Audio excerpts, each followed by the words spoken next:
Daniel, within the Western context of the Dhamma, because the 10-day retreats or the 7-day retreat mentality has so deeply sunk into that this is, in fact, the only way to practice, and that anything less like a weekend or an all day or something online is merely a weak substitution for this 10-day retreat. That's generally the mentality that has grown up to where um, the full Dhamma, for instance, can't be said in 10 days, and no one even tries. Bhikkhu Buddhadasa, in the old days, we would give right effort into doing that, knowing that in no possible way in 10 days can we give the full extent of the Dhamma. Mm-hmm.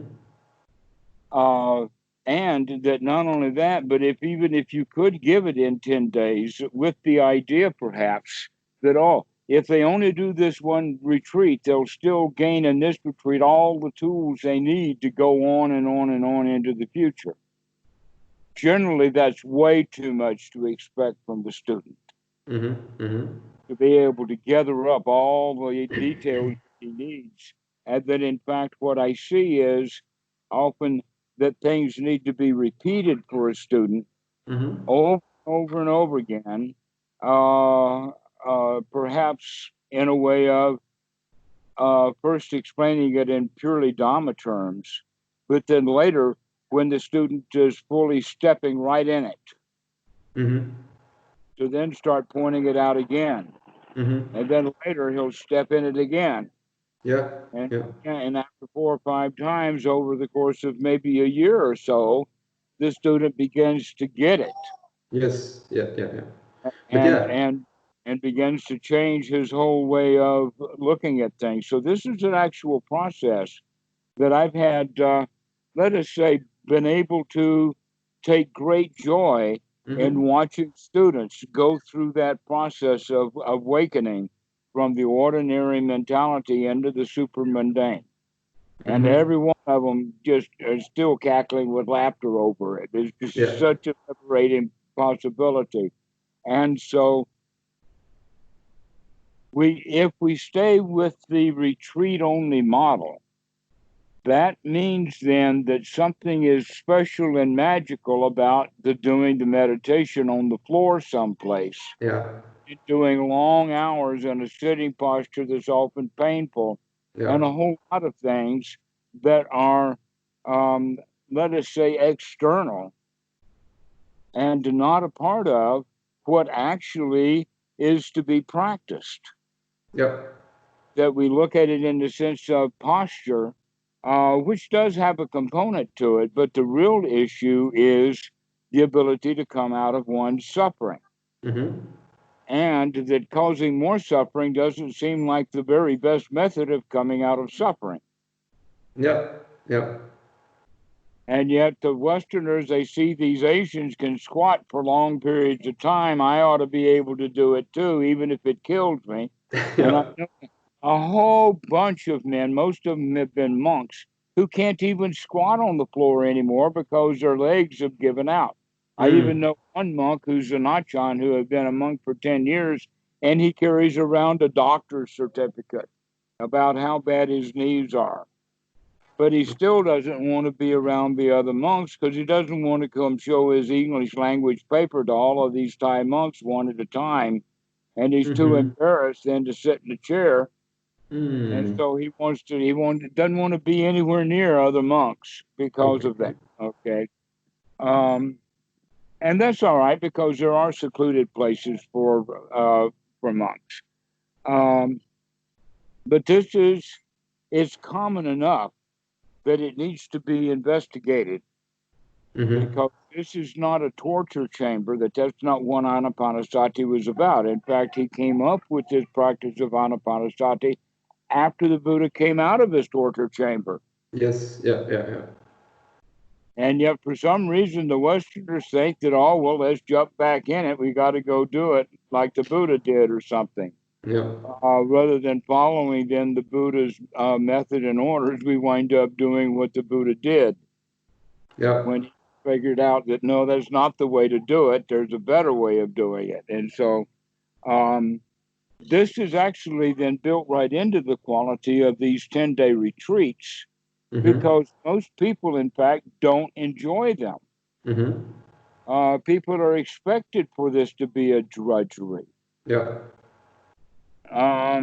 It's gotten that kind of reputation, but then somehow or another it's quote, quote, good for you.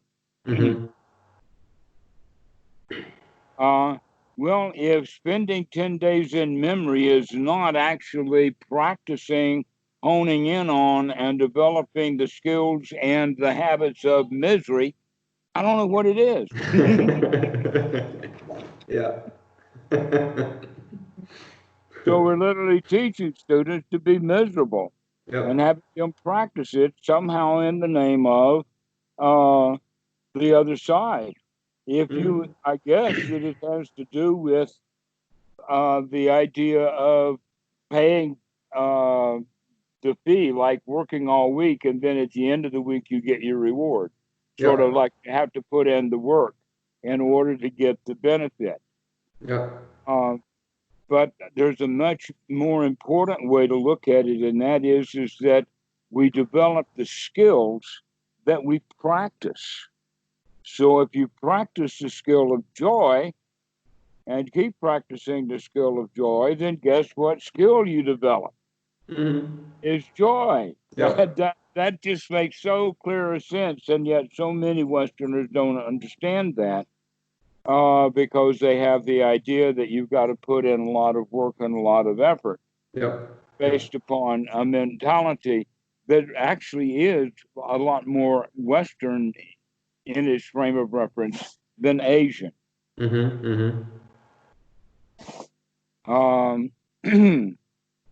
That often, especially if you have young men, but the Asians are actually quite playful. And so their playfulness is sort of not needed to be taught because it's an ingredient that's already self-evident. To where the Westerners, we need to relearn playfulness. Yeah. Yeah. And the way to learn that is with our practice. So now we're beginning to change the frame of reference from these retreats only into a longer term, but something that has,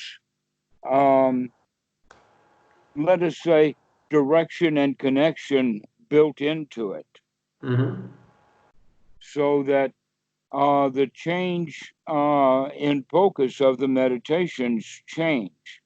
In fact, I even would go so far as to throw out the word meditation itself and go more for more traditional, actual Buddhist kinds of words like bhavana or development, skill development.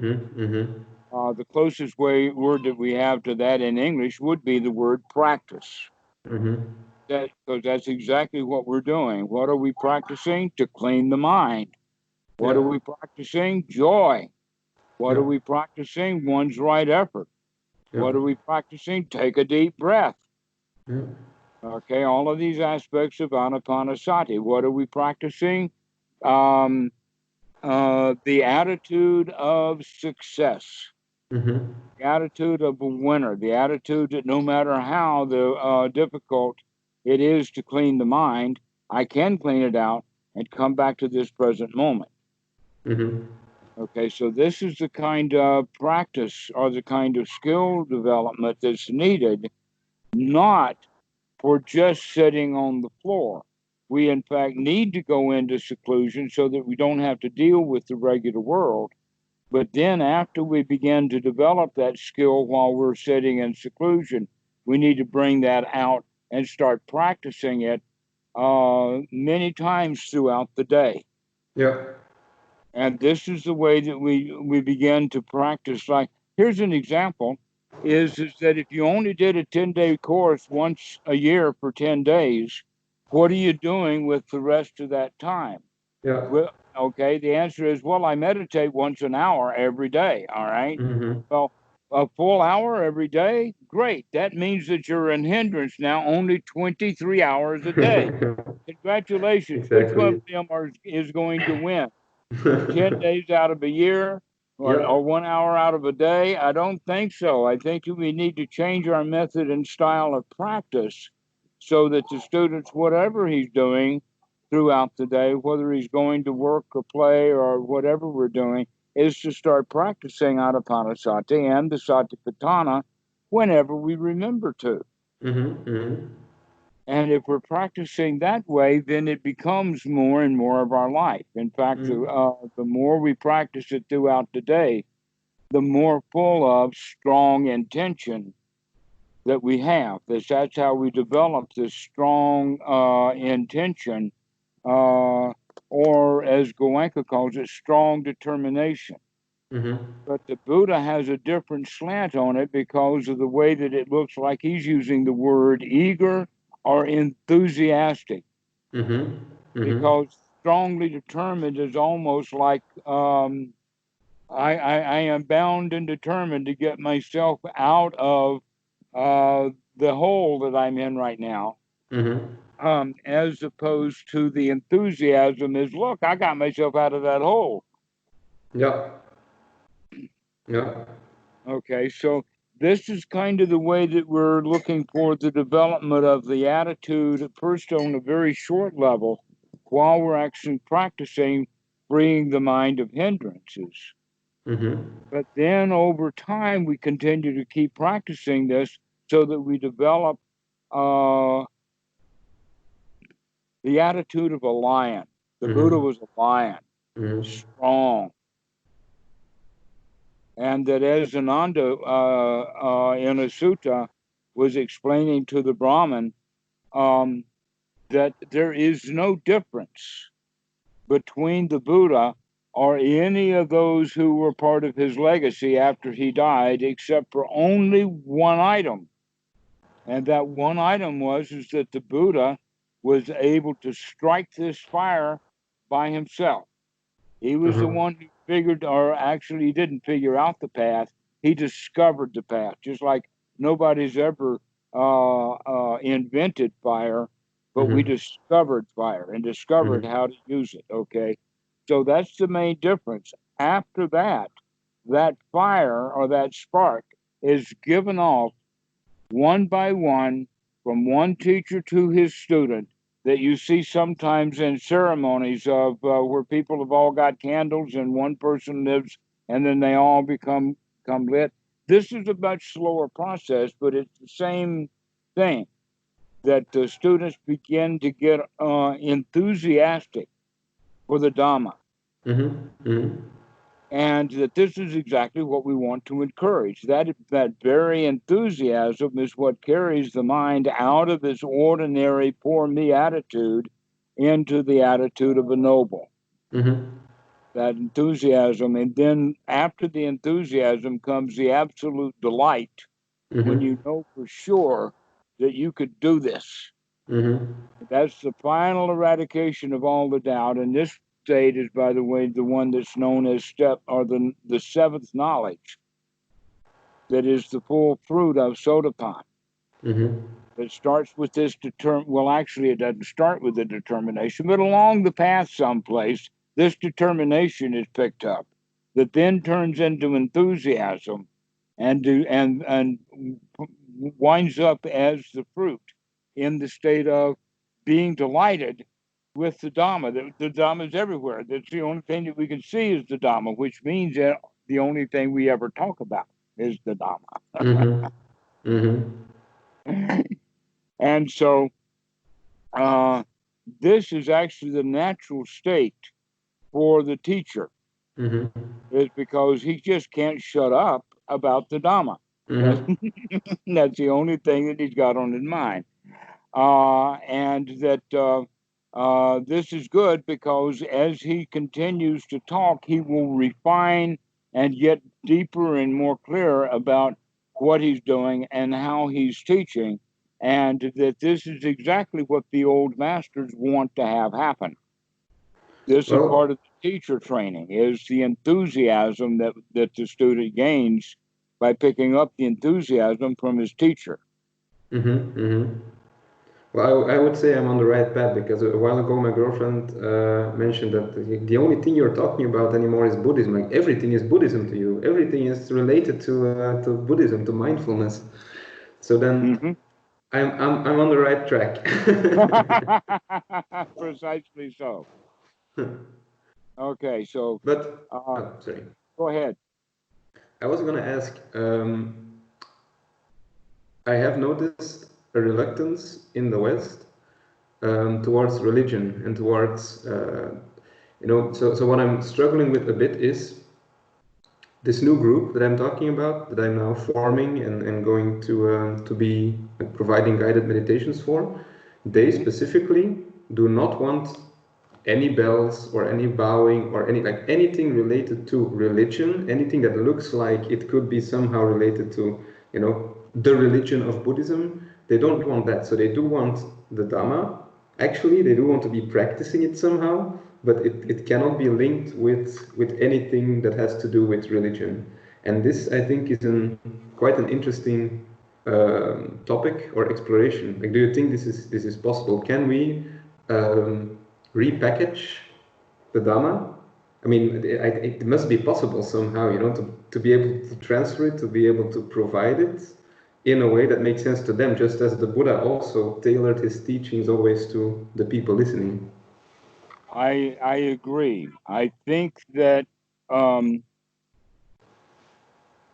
there will be a need for let us call it a two-tiered system. And Mm-hmm. that two-tiered would be, the top tier would be those Westerners who, let us hope, have the noble Dhamma, but are also interested in a scholarly way, Yep. so that we keep going with the teachings of the Buddha to kind of help keep it pure, Yep. while at the much broader level that we want to give the teachers complete flexibility in teaching the Dhamma, to the point that they don't really have to even mention the name of the Buddha anymore. That Mm-hmm. since words like mindfulness have already fallen into the culture, we Yep. might as well use that kind of word, even though I generally choke on it when I say it, because I tend to use the word sati. But uh, that's the background that I have, that I'm much more poly oriented, and sort of like the first step out of Asia, because Bhikkhu Buddhadasa was entrenched in and 100% Asian. yeah. And so I'm just kind of like one of the an example of the first step out of that. Yeah. And as I'm coming out of it and bringing it to the West, one of the qualifications that I have to keep track of is, does what I see and speak in English fit the suttas? Can I Mm-hmm. reference and point out and pull back? Because Mm-hmm. if I can do that, then that's sort of like the guarantee for any students or that are becoming teachers. Mm-hmm. They can reference me. They can call. Where did that come from? They Mm-hmm. want to know, because Mm-hmm. the students who are becoming teachers, they want to get it straight. Where did you get that? Mm-hmm. Because Mm-hmm. I was like that with Bhikkhu Buddhadasa, even in those days. In fact, I was blown away by his Pali scholarship, Mm-hmm. and so appreciative. But over the time, especially by the time that he had died in 1993, I came to the conclusion that, okay, uh, what he taught came out of the sutras. Now that he's gone, let me go back into the sutras, or go into the sutras myself, because I've got to verify everything that Bhikkhu Buddhadasa has said. Mm-hmm.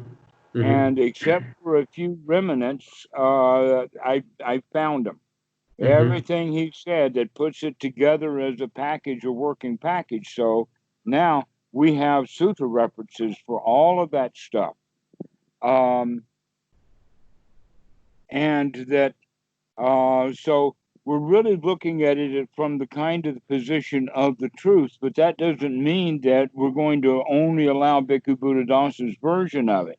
That in fact, I think that Zen and many other groups, those who are, the way that I would say it would be that enthusiasm, that's the ingredient that we're looking for. Those that are so much into the Dhamma, even though we want to actually, as a group, kind of westernifies it, because it doesn't really need the name of the Buddha in it. And we don't need all of the Pali language, but we do want to make sure that basically this is the way that I look at it. Number one, what we say fits with physical, real science that everyone more or less understands. Okay. Some of us more than others. Some of us have some background to our understanding of gravity and some mathematics and that kind of stuff. But basically, everybody understands the physical laws of nature, including the law that I has just mentioned a while ago. If we practice being miserable, we'll wind up being experts at misery. If we practice being happy, we'll wind up being happy. That's actually visible and self-evident as part of our reality. The next point would be that what I have to say also fits directly with Bhikkhu Buddhadasa and the Buddha, and that I can, upon anyone's request, give them deeper background. And in fact, on Skype, quite often a student will ask me a question, and he'll get a whole raft of Sutta and Pali mixed together. I can imagine.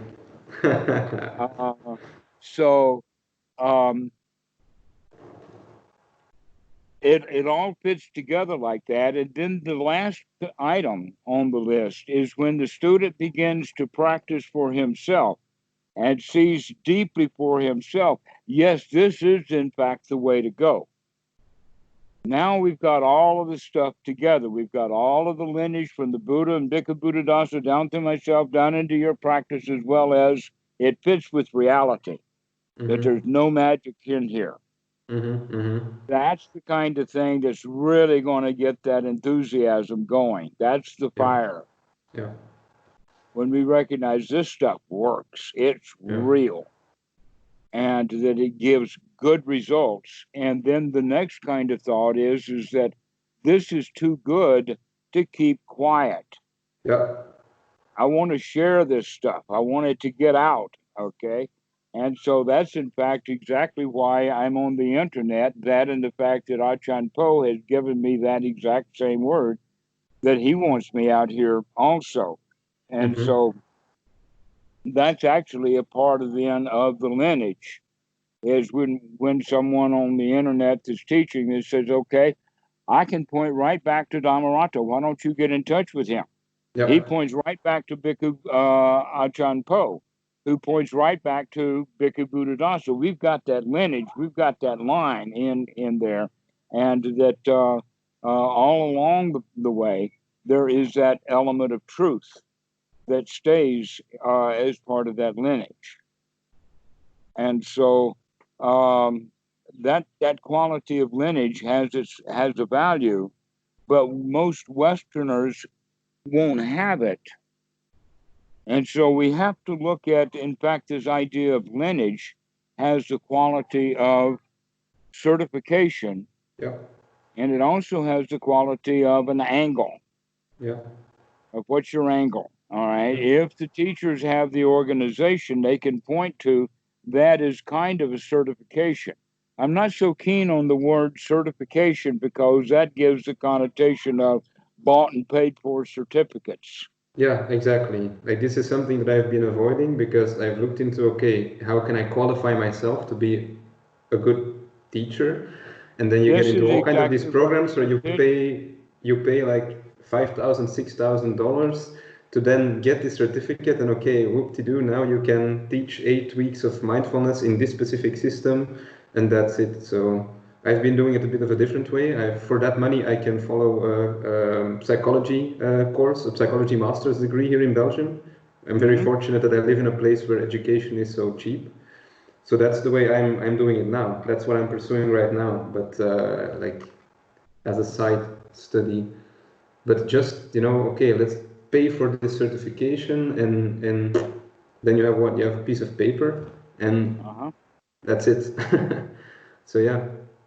That's exactly right. And not only that, but if you're paying for that certification and paying some high, let us say, regarded teacher these large amounts of money, then basically he is bestowing upon you permission for you to go charge money also. And now Mm-hmm. it's become a lineage of business.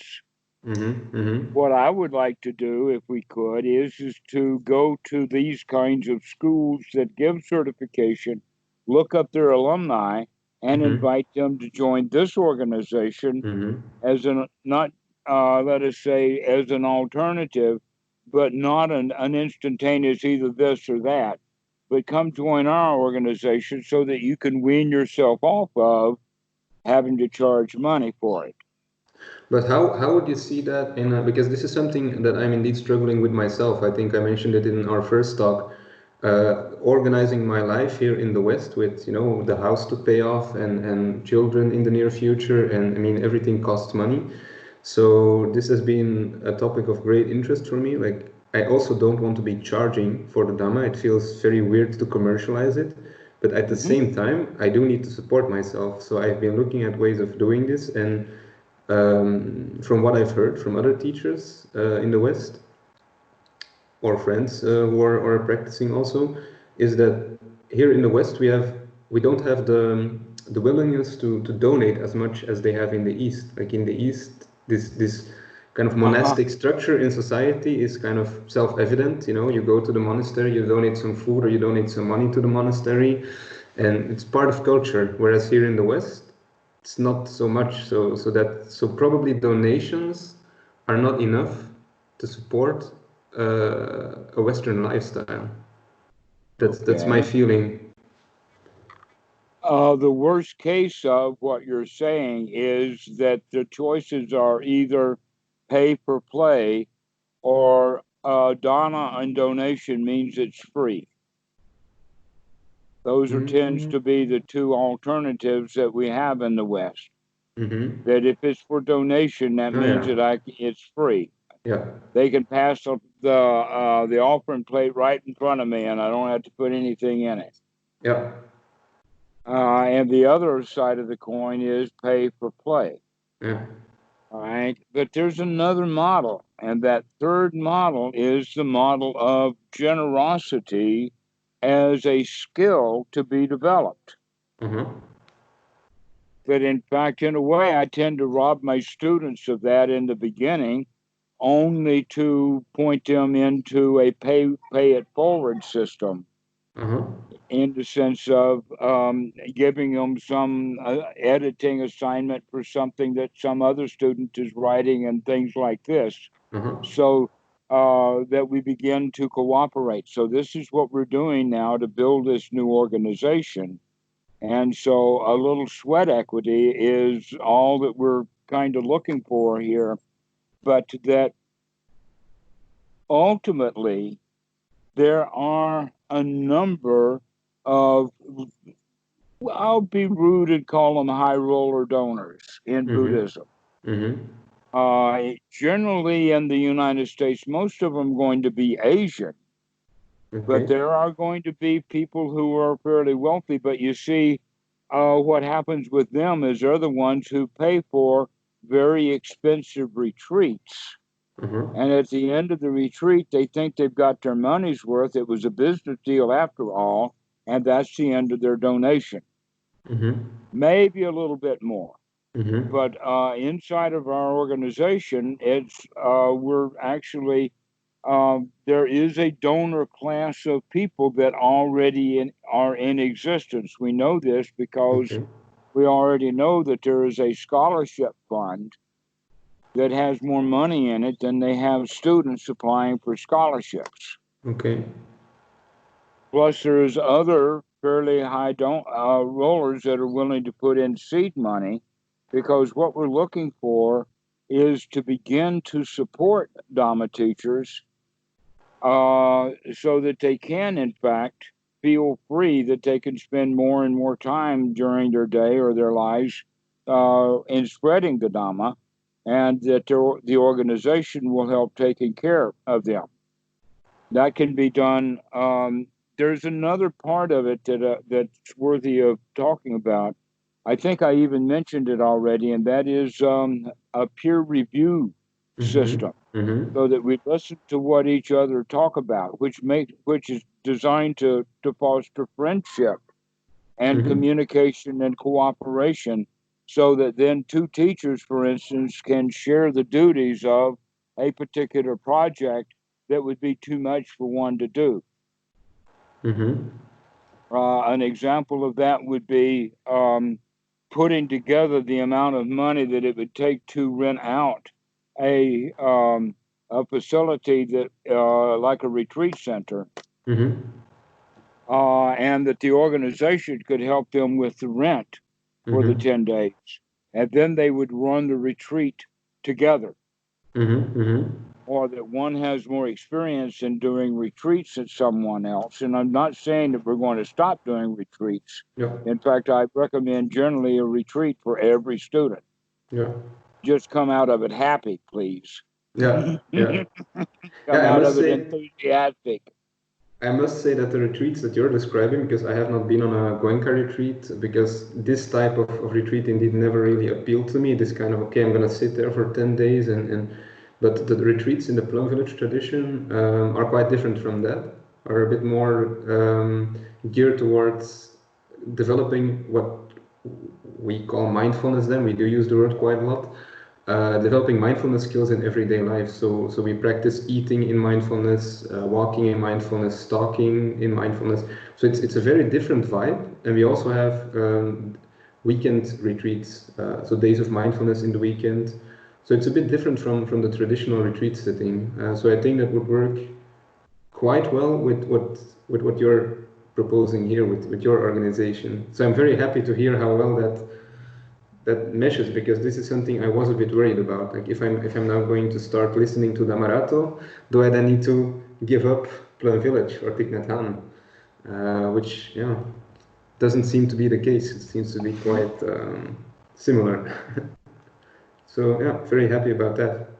But maybe to come back to the last point, I do understand this pooling of resources, but it sounds to me that what you're talking about is more on a level of, okay, we need to organize a retreat, we need money for this, so we get some money from the organization and we put in the sweat work to do it. So that sounds fine, but then you still have the monthly expenses of living. So Yes. that means, so it's not the point or the intention of the organization to have the teachers be practicing full time or doing scholarships. So like it's not the point. So they should have some kind of other job to support them. That would still be the case, right?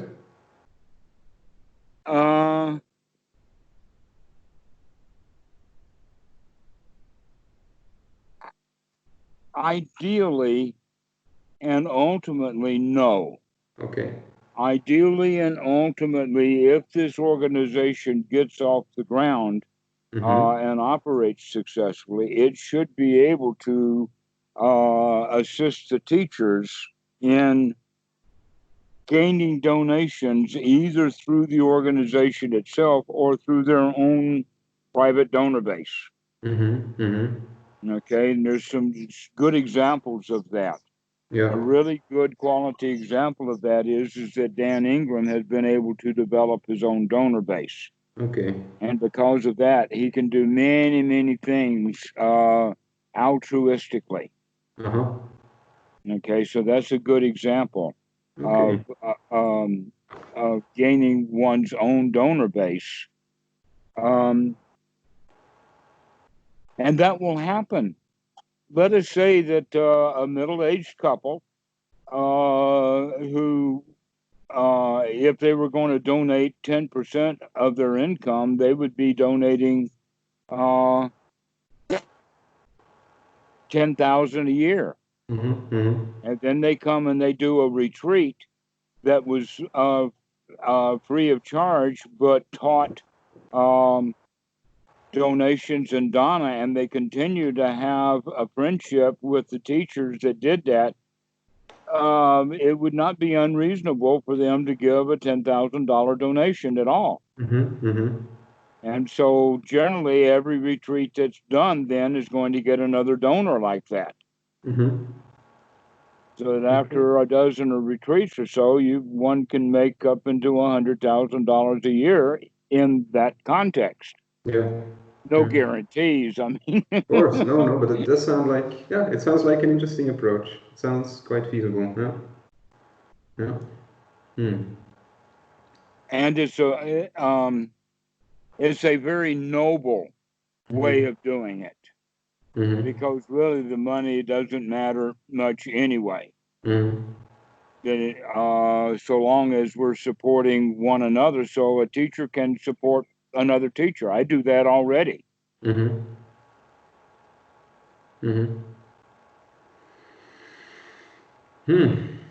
Very interesting. A lot to think about. Yeah. Because I'm trying to reorganize my life right now to make a bit more time for these kind of things. And I'm very fortunate that I heard the rumbling. Oops. So yeah, I'm very fortunate that I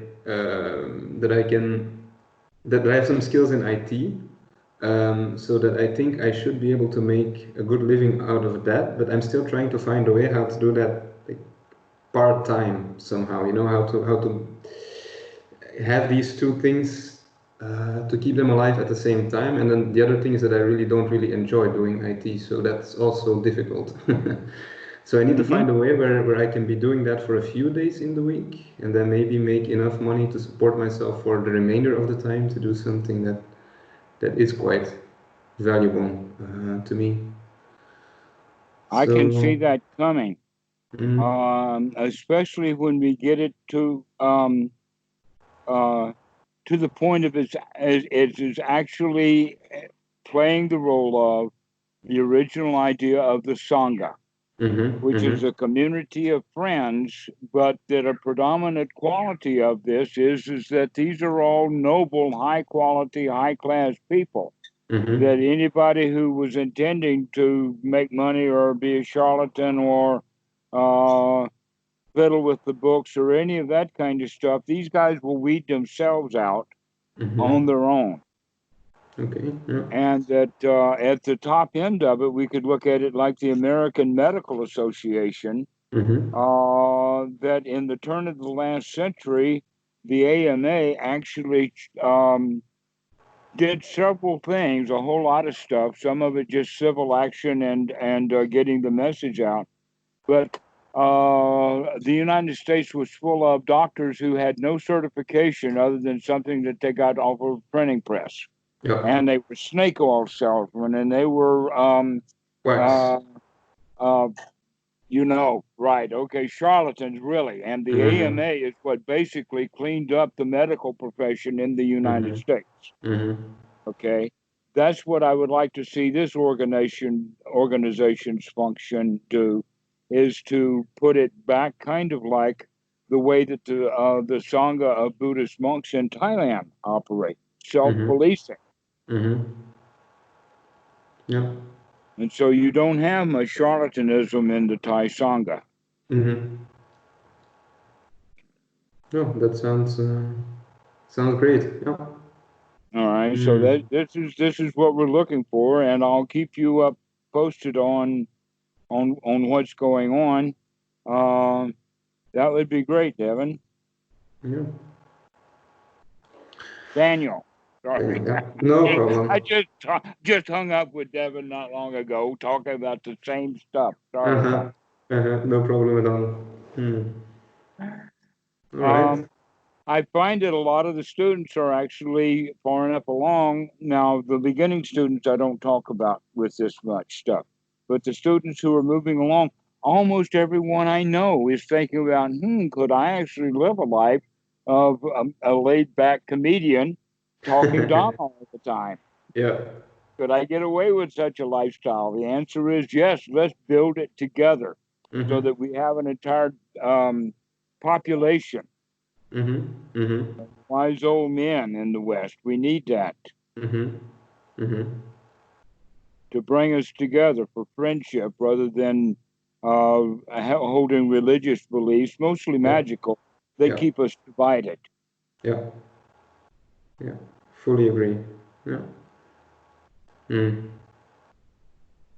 Sounds great. So please keep me posted. I would love to be a part of this. I tell you what, next time we'll actually do some Dhamma together rather than Dhamma politics. Yes, that would also be nice. All right. Well, we'll see you later. Talk to you later. Thank you.